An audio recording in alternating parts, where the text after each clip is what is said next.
საქართველოს რაგბის ნაკრები ერთად ასის გათამაშების მეორე მატჩი ესპანეთს დაუპირისპირდება მოსამზადებელი ეტაპის შესახებ ორივე ნაკრების მთავარმა მწვრთნელებმა დღეს ისაუბრეს.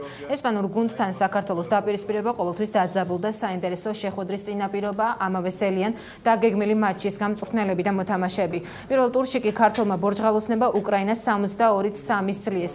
ესპანელები ქართველებთან ახალ წვეულებით ითამაშებენ. ქართველების წინააღმდეგ ითამაშებს ასევე დღეს ქართველი მორაგბე დავით გურგენიძე. წინა მატჩისგან განსხვავებით ხვალინდელი შეხვედრა რთული იქნება. ესპანეთთან ბოლოდროინდელი ყველა თამაში დაძაბულად წარიმართა. თავარია მეტოქე შესაბამისად შევაფასოთ. ორი კვირაა ვემზადებით, რაც გუნდისთვის ძალიან კარგია. უკრაინასთან უკანა ხაზის ახალ წვეულები ვათამაშეთ. ხვალ კი ახალ წვეულებს შერკინებაშიც გამოვცდით. გუნდი მზად არის ყველანაირად, საკმაოდ კარგი ორი კვირა გქონდა.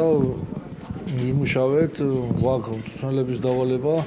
რასაც ვეცდებით, ალბათ ხვალ გავაკეთოთ მოედანზე. ჩემთვის პირადად ძალიან რთულია, ყველაზე შარშან იყო, მე მგონი ჩემ ცხოვრებაში ყველაზე რთული თამაში, წელსაც იგივე შეგრძნება იქნება, ძალიან ძნელია.